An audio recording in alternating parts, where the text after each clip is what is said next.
Welcome to What That Means with Camille. In this series, Camille asks top technical experts to explain, in plain English, commonly used terms in their field. Here is Camille Morhart.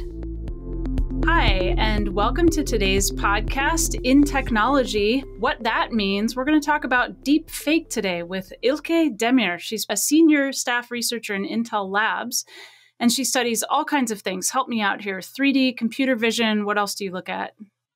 3D computer vision, geometry understanding with deep learning, deep fakes, synthetic media, generative models, and more other things.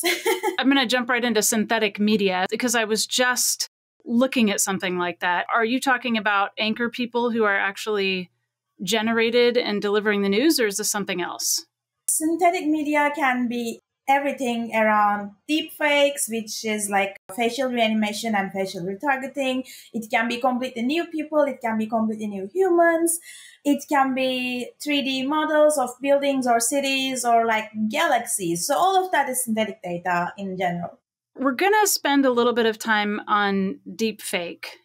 And I know most people have probably heard of it, but can you describe what it is and how it's used and if it's changed in the last couple of years?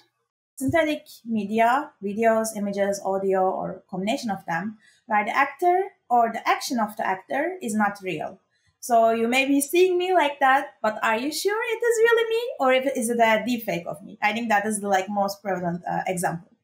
It started like the bloom of deep fakes started with the introduction of generative adversarial networks, or GANs, that was introduced in a paper in 2014.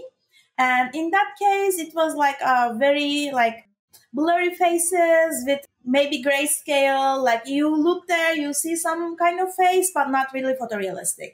Since then, it has been changed so much. So now there are so very powerful deep learning approaches with very complex architectures that we can actually control the face representation, we can control the head pose, we can control lighting, occlusions, we can control the gender, skin tone, and we can do it like between many different faces. So that is where we are right now. So what we see online is getting more and more dystopian, as we should not be believing what we see. I know that you've developed different detection methods, including real-time detection methods for deepfake video. Can you talk about the spectrum of, I guess, are they all biometric things that you look at to see if just a person is a person, let alone whether it's actually the person, but let's start with just this is a real human versus a generated computer image of a human. Generation and detection are arms race. Like the better, more photorealistic images or videos are coming, and then better detectors are coming. So in that race, researchers first introduced methods that are looking at artifacts of fakery in a blind way. So if the idea is if we train a powerful network on enough data of fakes and reals, it will at some point learn to distinguish between fakes and reals because there are boundary artifacts, symmetry artifacts, etc. Well, that is a way, of course, and it is working for some cases, but mostly those are very open to adversarial attacks. Those are very open to have the tendency to overfit to the data sets that they are generated on. And they are not really open for domain transfer or open for generalization capability of those detectors. We twisted that question. Instead of asking what is the artifacts of fakery or what is wrong with the video, we ask what is unique in humans. Are there any authenticity signatures in humans as watermark of being human?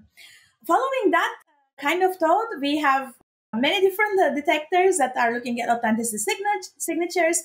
FakeCatcher is the first one.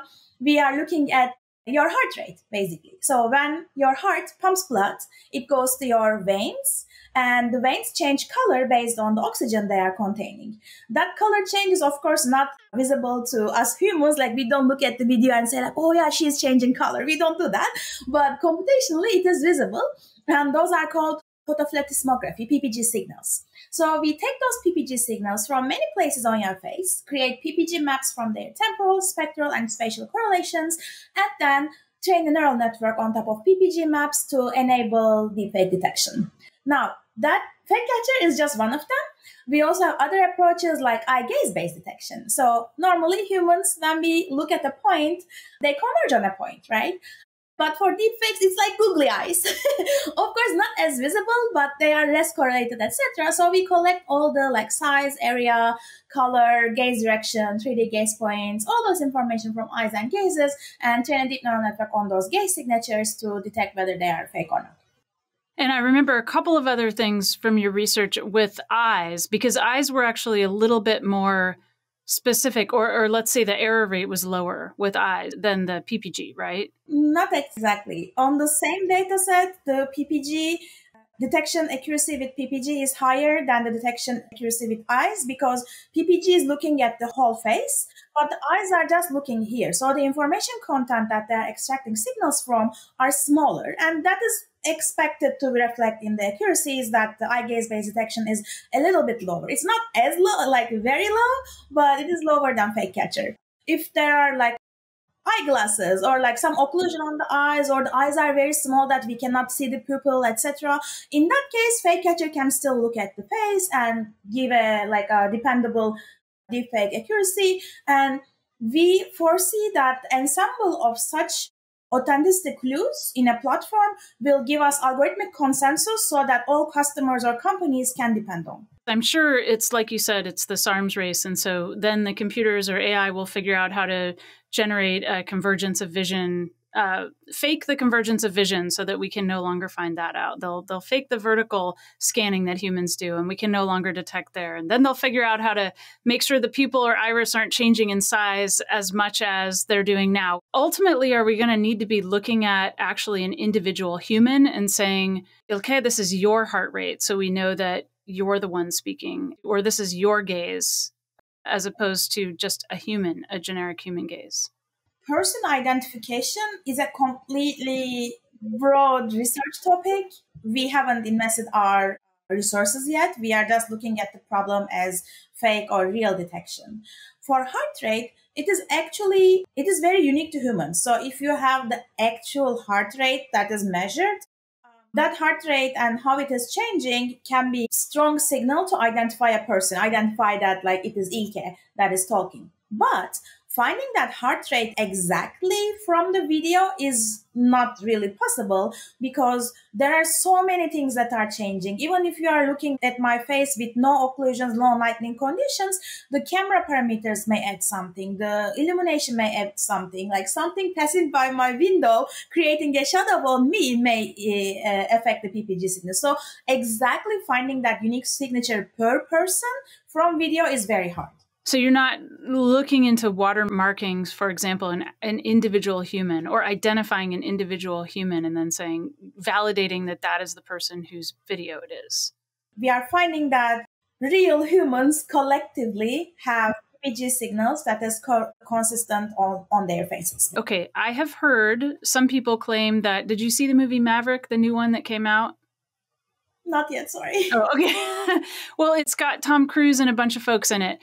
I've heard it claimed that, well, we're going to find out later that that was all generated video of actors. And I'm just wondering, now, this is, just sort of a wild claim right now, but it just makes me think, is that something, as a tool, could be used negative or positive, but could we generate humans that we recognize? I don't want to see Tom Cruise anymore because he has so many deep fakes, and we have been looking at all of those deep fakes so much that maybe a movie is nothing novel for me because I keep seeing Tom Cruise anyway. So anyway, generation of deepfakes is a huge topic, and we want to do it responsibly. And it is possible to create a whole movie just by deepfakes if we have enough reference images and videos of that person.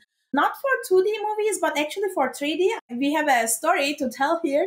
We were doing 3D capture, 3D volumetric reconstruction that is used in AR and augmented and virtual reality movies, which actually premiered in Venice Film Festival, Tribeca Film Festival, etc. So we had those 3D productions in Intel, and one of them is an AR series. So for that AR series, because of COVID, the actor couldn't come to this huge studio for volumetric capture.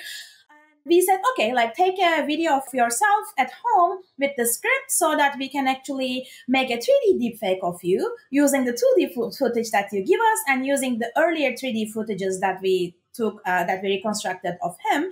And we actually did that face retargeting, which is like taking the mouth, hand gestures, like facial gestures, etc., from 2D video and applying it to the 3D capture of him that mimics him in 3D. So if we did this for that little AR series very quickly, then it is definitely possible to do it in 2D, which is a little bit easier to do for the whole movie. Do you have any concerns about this? Just generally, when you think about deepfake, like what do you tell people to worry about? Or is it sort of shrug your shoulders? And what kinds of things are people looking at moving forward? I mean, we have ideas of verifying our identity for things maybe that we're posting. We used to think of video as a way to verify. We actually said it. What kinds of directions is the world looking at taking to verify identities? Our presence is pushed more from physical presence to digital presence. And we have all those like passports, IDs, everything to verify our physical presence, but not our digital presence. There are some biometrics that are going like fingerprints, etc., or retinal scans, but they are like a little bit more high level. It's not like used for our video like this, right? So we are trying to implement deepfake detection for that because we have seen in news and in many real world cases that deepfakes are used for political misinformation, for forgery, for fake court evidences, for adult content, and for all of them, we need some verification purposes. We need some authentication purposes, and deepfake detection is one of them. It doesn't exactly say that, okay, you're Camille, okay, I am Ilke, but it says that this is a real human. And most of the deepfake approaches are trying to impersonate someone one-to-one. And in that case, it is easy to say if it is fake, then it is not that person. We are also developing other approaches about how we can create responsible deepfakes, how we can enable that creative process of creating synthetic humans, creating digital humans in a way that it is responsible and it's not impersonating someone one-to-one. So the main concern is that you're treading on an actual person's identity versus that somebody can't tell the difference between, say, a fake actor or a real actor in a piece of art. Yes, we want to distinguish fakes from reals before going to the identity reveal. What's sort of your biggest concern around deepfakes that are out there?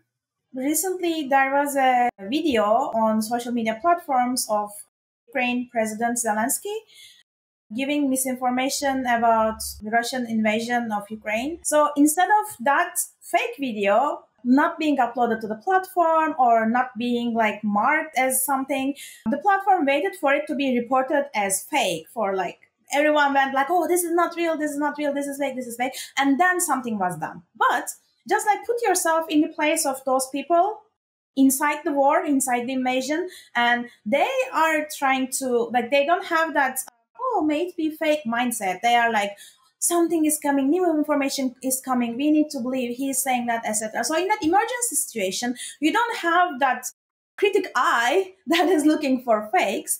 And instead of that whole situation, if there was a deepfake detector in the ingestion step of that platform, then it would have at least given a confidence metric, a check mark saying that, okay, we believe that with 80% accuracy, this is a fake video, believe it in your own discretion or share it in your own will.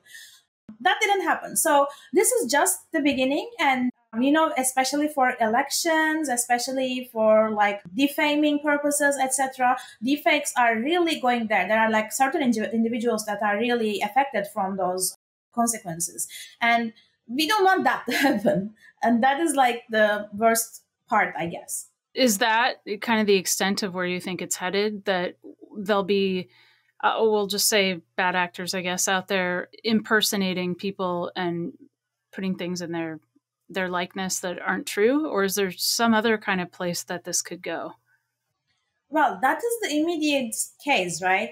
We have heard that because of audio deepfake, some CEO was forced to give like millions of dollars away to someone, but that was just a deep fake. It wasn't real, etc. So those are only the immediate steps. But as those cases increase and increase and increase, it will, at some point, it will emerge in a place that no one will believe everything. Like, even if someone is going out there and saying the truth with all the authenticity, people will say, oh, that's probably fake. Oh, like, I won't believe it. Or like, people that trust each other will share deepfakes unknowingly, and that will break the trust between those people. So all of these scenarios in an accumulated way is going towards a really dystopian future where there's social erosion of trust.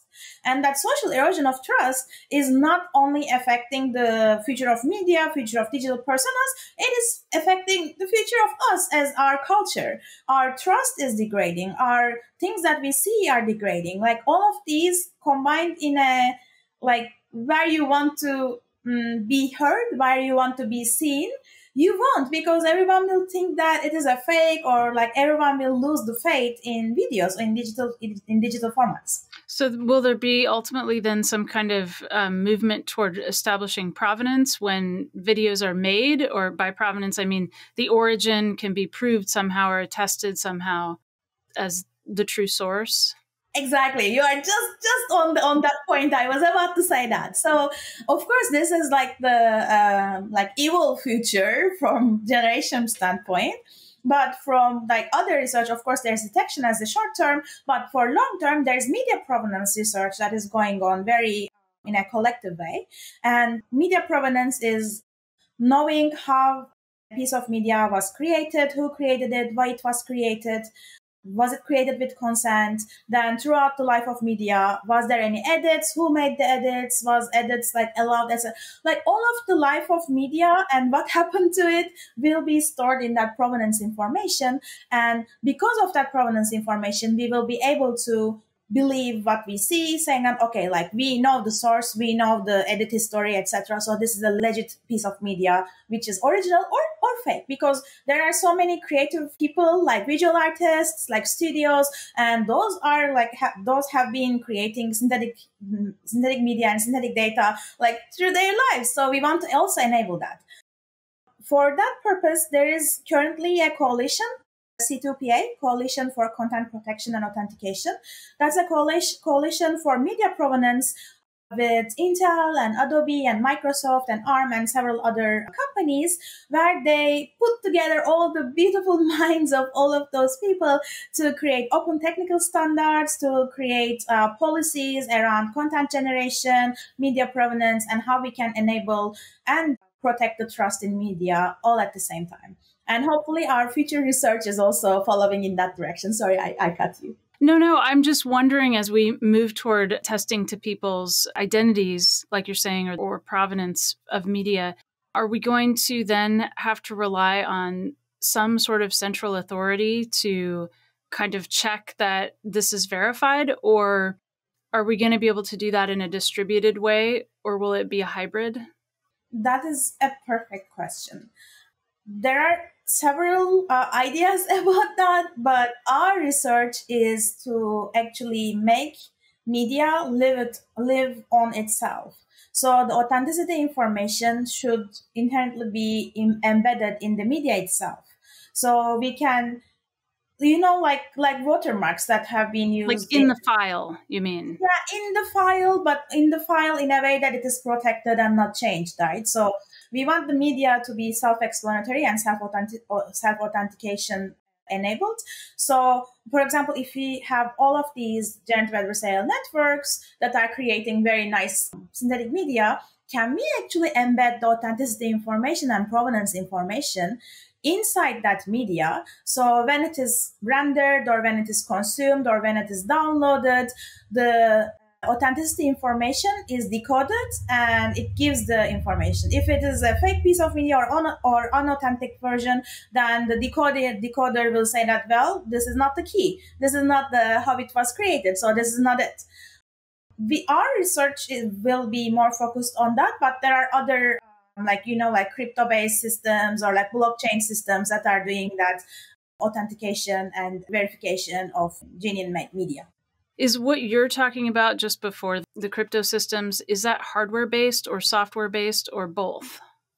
So ideally, if we have all the camera manufacturers in the world come together and decide that, okay, we need to do this hardware-based authentication for all the photos that are taken in the world, that would be a hardware-based solution and it would be a lovely solution. But of course, that is like a maybe too long-term of a solution that we cannot gather all the camera manufacturers in the world, right? So we need to have software-based solutions. Now, where do you put those software-based solutions in the life of a media, right? You can try to put it at consumption, but it is too late. At consumption, it was already created, edited, done something. On consumption level, we only can do detection, and we can also do source detection. So for synthetic data, for like synthetic video, we can actually, we published some work for detecting the source generative model of a video so that we can say, okay, this was created by face swap, this was created by face-to-face, etc. So that is one little information that about provenance that we can give at the consumption time. Now, if we go back to one step before, which is probably the editing time, in the editing time, maybe some of the software editing tools can embed some certificates, some signatures inside the data so that it will be at least known that it was edited by the software. The creation is unknown, but editing is known. And again, if we go back and back, if it was a synthetic media that is created by a software, we can use those like authenticator integrated GANs that I talked about. Or if it's hardware, then we still need something in between to anonymize all authenticity representations. So should artists and politicians and other people who are in media often pay close attention now to what kinds of contracts they're signing in terms of what digital content rights they retain? Is that kind of a hot topic right now? Absolutely. I don't know whether you have seen that there was a news article saying that Bruce Willis gave away his deepfake rights to some company. And it was like, wow, like they can do a whole Bruce Willis movie without Bruce Willis, you know? Then there was like a few days ago, there was another news article saying that, well, that information was fake. Bruce Willis signed a deepfake contract.